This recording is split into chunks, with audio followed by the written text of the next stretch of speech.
Hola, ¿cómo te encuentras?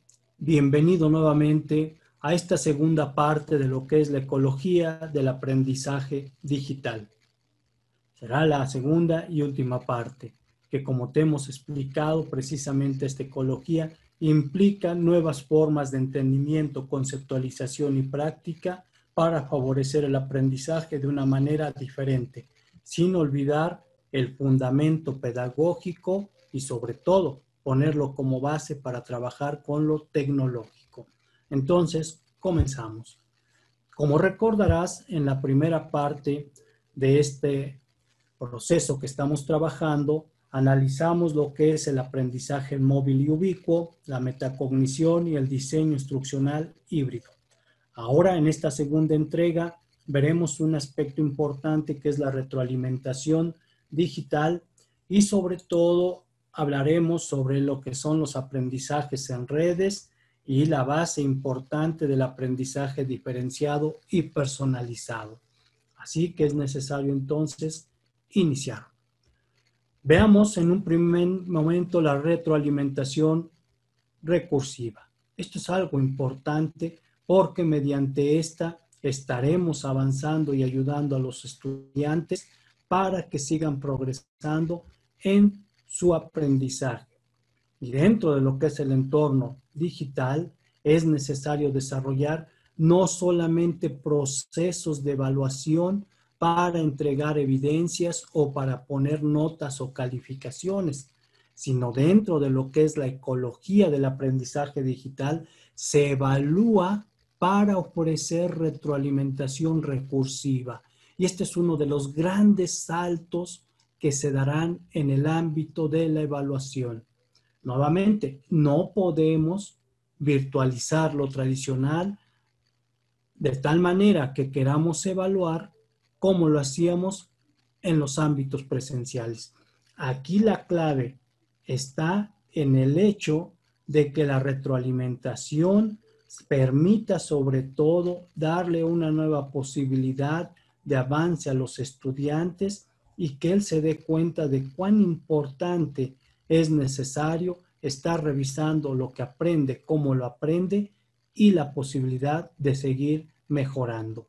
Por lo tanto, se habla de una retroalimentación recursiva porque se tiene la posibilidad de acompañar al estudiante de una manera diferente para que logre aquello que importa y sobre todo pueda él documentar y dirigir todo su proceso a partir de lo que sea necesario en un momento determinado, pero de manera particular que le permita seguir avanzando en su desempeño y comprensión de lo que él está analizando, estudiando o aprendiendo. Y aquí la evaluación es la base, es la base. Pero nuevamente les vuelvo a repetir, la evaluación no es para poner nota o llevar un seguimiento de las entregas o no entregas de los estudiantes. La evaluación se ofrece para dar retroalimentación recursiva. Y dentro de lo que es la retroalimentación recursiva, podríamos decir que en estas ecologías del aprendizaje se integra en la programación de dispositivos y plataformas. Todas las plataformas conocidas, al menos en nuestro contexto, manejan la esencia de la retroalimentación recursiva. El problema es que a veces no se ofrece esta retroalimentación y muchos docentes nos concretamos o limitamos a poner la nota. Pero con ello estamos cerrando líneas de comunicación que no le permiten al chico reflexionar y potenciar su aprendizaje de una forma diferente. Por lo tanto, el objetivo de esta retroalimentación siempre será el poder catapultar el rendimiento de los estudiantes más allá de su trayectoria actual. Porque por lo general, en el ámbito tradicional, la temática, la información, el aprendizaje se cerraba al momento de la evaluación.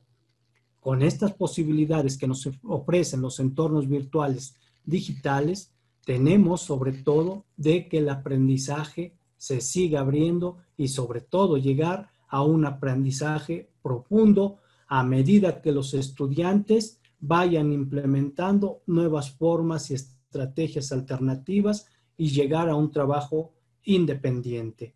Por lo tanto, esta retroalimentación debe ser específica y oportuna, porque lo fundamental no es quedarse solamente con el elogio o con la descalificación, sino sobre todo explicarle al estudiante por qué llegó hasta esos procesos y por qué tuvo o no tuvo éxito, pero sobre todo apoyarle para que siga trabajando en este tipo de cosas. Así que hay 4 aspectos importantes que no debemos olvidar. El primero tiene que ver con que esta retroalimentación recursiva tiene una base sobre todo que está dada a partir del objetivo o aprendizaje esperado que se pretende. Y sobre ello se debe trabajar.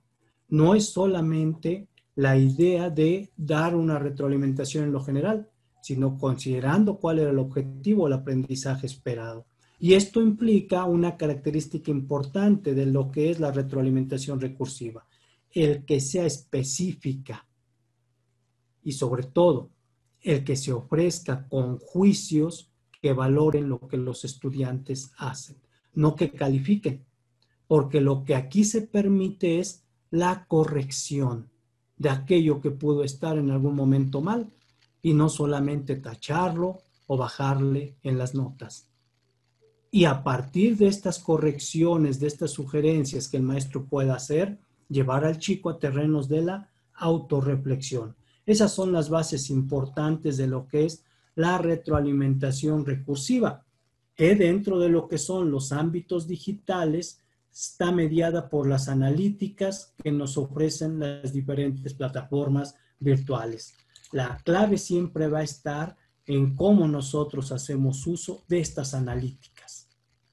Es decir, los diferentes informes que podemos obtener de las aplicaciones, pero sobre todo de las plataformas digitales y que nos muestran la evolución que los estudiantes están teniendo, que nos puedan mostrar dónde se han ellos detenido o han tenido algunos obstáculos que les impiden avanzar, y ahí es donde podemos aprovechar las analíticas para valorar lo que los estudiantes están haciendo y ofrecer retroalimentación recursiva.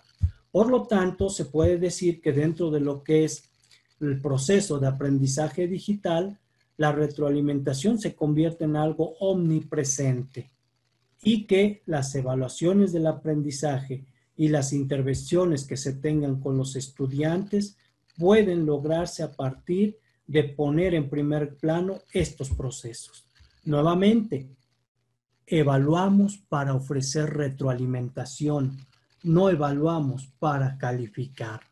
No es solamente el asentar las notas o calificaciones, sino sobre todo lo que se quiere con estos procesos digitales es ofrecer nuevas sugerencias, nuevas correcciones mediante la autorreflexión de lo que se hizo y se entregó para seguir avanzando.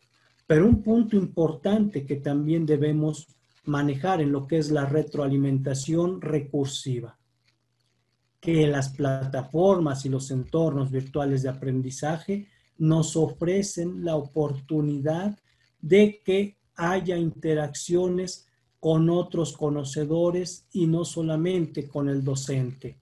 Es decir, podemos incluir a colegas docentes, podemos incluir a expertos externos y también podemos incluir a los mismos pares de los estudiantes. Esta es una base fundamental.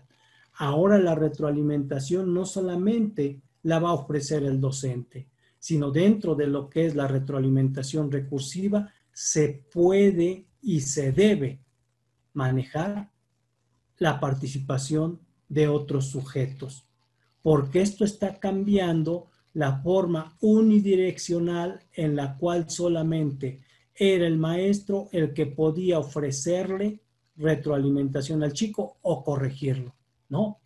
Este cambio sobre todo se maneja a modo de redes. Entonces el chico puede hacer participar o el maestro puede invitar a que otros participen para poderle ofrecer una mejor retroalimentación a los estudiantes.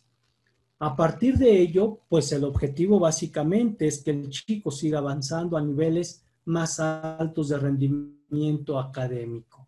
Y nuevamente, volvemos a la esencia que ya habíamos mencionado. Para que la retroalimentación recursiva sea efectiva, debe estar considerada a partir de los objetivos claros. Que el chico sepa hacia dónde le vamos a llevar o qué se le está pidiendo de manera clara. La retroalimentación va en el sentido de ser específica y no calificativa. Así que siempre va a permitir la corrección y por lo tanto es necesario que se incluya lo que es la autorreflexión. Esa es la base de una retroalimentación recursiva donde pudiéramos resumir, sobre todo se busca evaluar esa retroalimentación. Se busca que en esta retroalimentación recursiva haya la participación de diferentes sujetos que ayuden al chico a mejorar en su rendimiento académico. También se busca que esta retroalimentación no se centre solamente en la corrección, sino que lleve al chico a la autorreflexión para seguir superando sus procesos. Esa es la base de la retroalimentación recursiva. Veamos el quinto aspecto de la ecología del aprendizaje digital. Y este precisamente se refiere a lo que es el aprendizaje en redes. Como todos lo sabemos, de cierta manera, a partir de lo que fue la llegada del Internet de 1995, las formas de aprender se han venido modificando y sobre todo han nacido nuevas propuestas teóricas y fundamentos pedagógicos para poder desarrollar estos procesos de una manera diferente, que no se reduzcan solamente a las aulas de clase o a las 4 paredes de cemento y tabique, sino que ahora haya dispositivos a distancia conectados al Internet. Y una de estas teorías y fundamentos pedagógicos que de pronto desde 2004 con George Siemens y Stephen Downes nos ofreció un panorama diferente para entender el aprendizaje fue el conectivismo, que como su mismo nombre lo dice, ahora la clave está en aprender a partir de lo que es la creación de redes de conocimiento. ¿Y qué implican estas redes de conocimiento? Que el paradigma tradicional, unidireccional, vertical, en el cual solamente se establecía una red de conocimiento entre el maestro, el estudiante y los chicos que integran el grupo, ahora se puede abrir estableciendo conexiones remotas con otros docentes, otros estudiantes o otros sujetos que estén fuera del ámbito académico. Y esa es la base de este nuevo aprendizaje. El estudiante ya no solamente va a aprender de los libros, ya no solamente va a aprender del maestro. El estudiante ahora tiene múltiples fuentes de conocimiento e información que puede utilizar para mejorar sus aprendizajes. Y entonces hay nuevos roles para los sujetos educativos. Por ejemplo, los estudiantes ahora ya no son simplemente aquellos que reciben información o conocimiento, sino que ahora debemos verlos como creadores de aprendizaje, creadores de conocimiento, y que sean ellos mismos los gestores de su propio aprendizaje. Este es nuevamente el gran salto que daremos en estos años, en esta segunda década del siglo XXI. Y con ello se logrará que el chico ya no dependa de un solo sujeto para aprender, sino que pueda hacer diferentes conexiones con otros sujetos para seguir aprendiendo. Y bueno, pues esto tiene que ver también con un cambio para los docentes, quienes ahora jugarán el rol de compañeros de aprendizaje, moviéndose en diferentes figuras de acompañamiento, como puede ser tutoría, mentoría, coach, ser un coach en algún momento, asesor, también pudiera ser mentor, ¿no?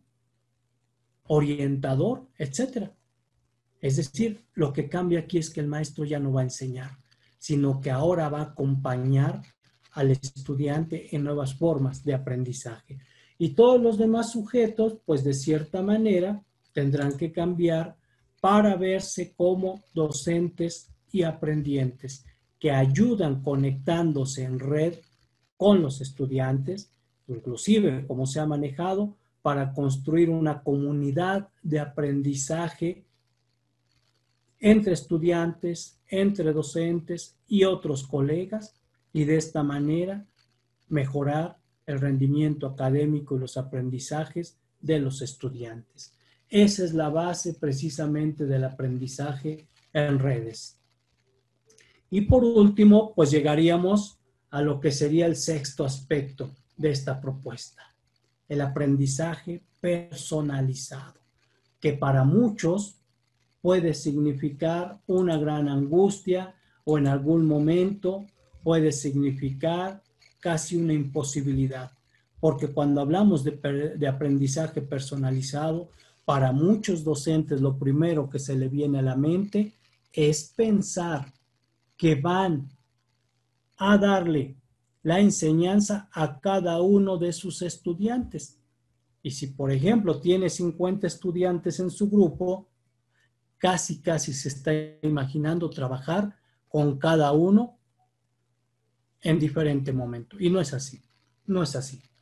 Es necesario que entendamos de una manera diferente el aprendizaje personalizado, pero sobre todo que entendamos que las plataformas nos van a ayudar a ofrecer este aprendizaje personalizado y de manera concreta nos ayudarán a definir en qué se le va a ayudar a los estudiantes. El aprendizaje personalizado, por lo tanto, consiste en adaptar las experiencias de aprendizaje en función de las características y necesidades de los alumnos en su particularidad. Y sobre todo involucrar a estos estudiantes en las experiencias de aprendizaje para que ellos mismos empiecen a convertirse en gestores del mismo. Y la tecnología en sus procesos de experiencias adaptativas nos va a ayudar muchísimo para producir esta dinámica y sobre todo nos permitirá en las analíticas que nos dejan las plataformas identificar las posibles lagunas y conceptos erróneos en ciertos estudiantes en lo particular. Y aquí está la clave. No se trata de que le ofrezcas educación o aprendizaje personalizado a cada uno de tus 50 estudiantes, sino sobre todo considerando lo que ellos te muestren en lo que desarrollan virtual o digitalmente, se pueda detectar ayudándonos de los resultados que ofrecen las plataformas o de las estadísticas que nos ofrecen, quiénes son aquellos estudiantes que necesitan en cierto momento una ayuda, una asesoría o un proceso de tutoría más en lo particular. Por ello es que nuevamente no se les ofrece a todos, sino se les ofrece este aprendizaje personalizado a estos estudiantes que tuvieron cierto problema con cierta tarea o cierto proyecto para que puedan mejorar y aclarar lo que de pronto puede ser una laguna en su aprendizaje. A partir de ello, pues bueno, el alumno, por lo tanto, siempre va a estar siendo retroalimentado de manera recursiva para que se le dé un mejor aprendizaje y profundice en lo que él está haciendo. Y esto los llevará poco a poco a generar una autonomía importante en el desarrollo de su trabajo. Así que entonces el aprendizaje personalizado consiste en adaptar las experiencias de aprendizaje en función de las características y necesidades del alumno individual, pero sobre todo involucrarlo en experiencia en lugar de esperar directrices. Al estudiante no hay que decirle por dónde va a ir, sino en conjunto con él hay que definir por dónde va a ir. Y aquí va a ser muy importante todo el proceso que hagamos desde lo que se conoce como la idea de una tecnología que permita experiencias adaptativas escalables. Esa es la esencia. Y aquí el aspecto vital siempre va a estar en lo siguiente. La tecnología nos va a permitir experiencias adaptativas escalables. A veces la idea de aprendizaje personalizado puede horrorizar el trabajo que hacemos los docentes. Sin embargo, recordar, no lo vamos a hacer por sí solos.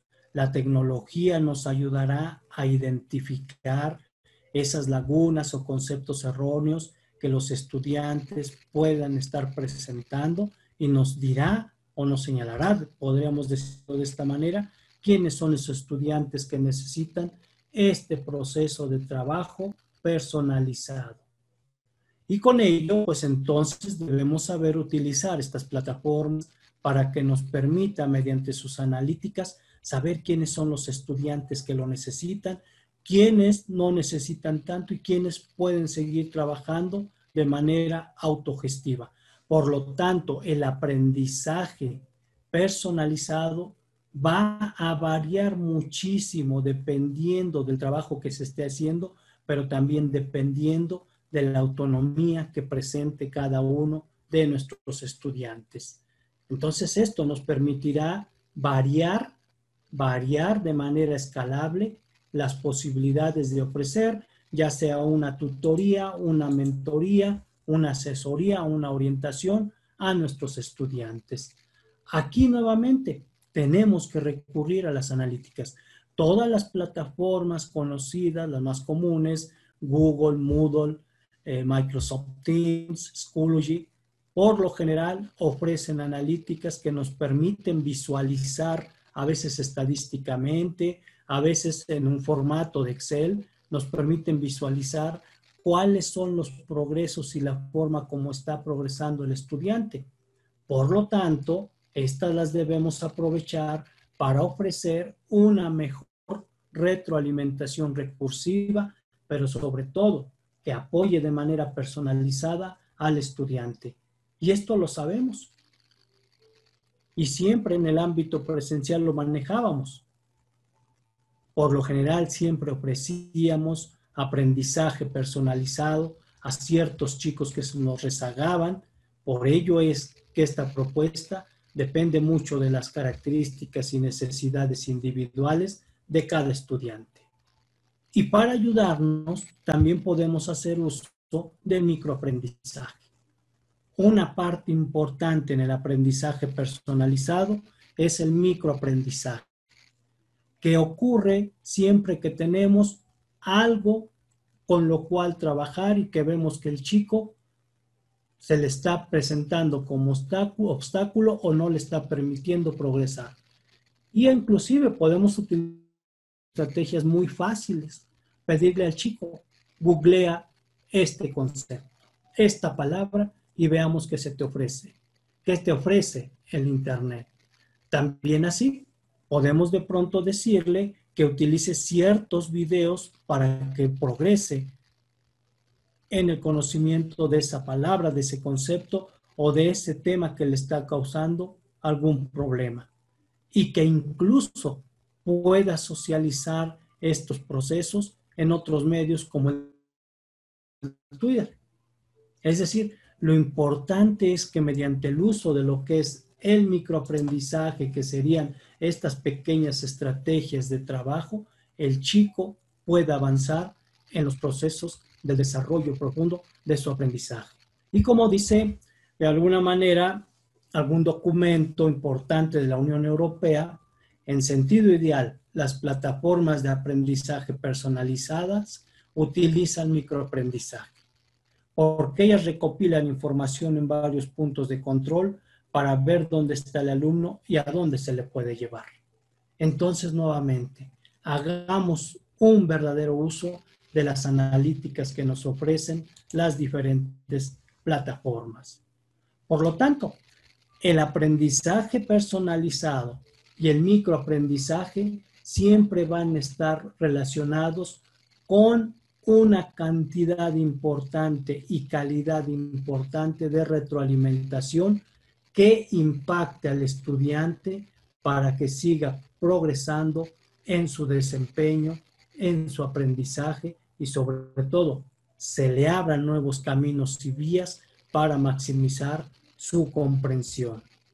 Y es necesario trabajar este aprendizaje personalizado a través de diferentes o múltiples puntos de entrada y trayectorias, ayudándonos inclusive de otros sujetos, ya sea, lo habíamos comentado, expertos, recursos que encontremos en la red, también con expertos, algunos colegas o los mismos chicos que son compañeros de aquel que se está retrasando, que puedan servir de mentores para que se ajusten los procesos educativos en retroalimentación recursiva y que de esta manera el chico que está en desventaja pueda ir nivelando los procesos de aprendizaje.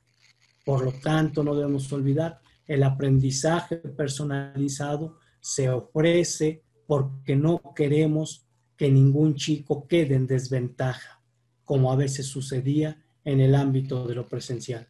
Y que ahora en esta ecología del aprendizaje digital o virtual, las plataformas o las TICAD nos ofrecen mucha información para definir de manera clara quién es el chico que necesita aprendizaje personalizado y utilizar los diferentes procesos de lo que es la retroalimentación recursiva.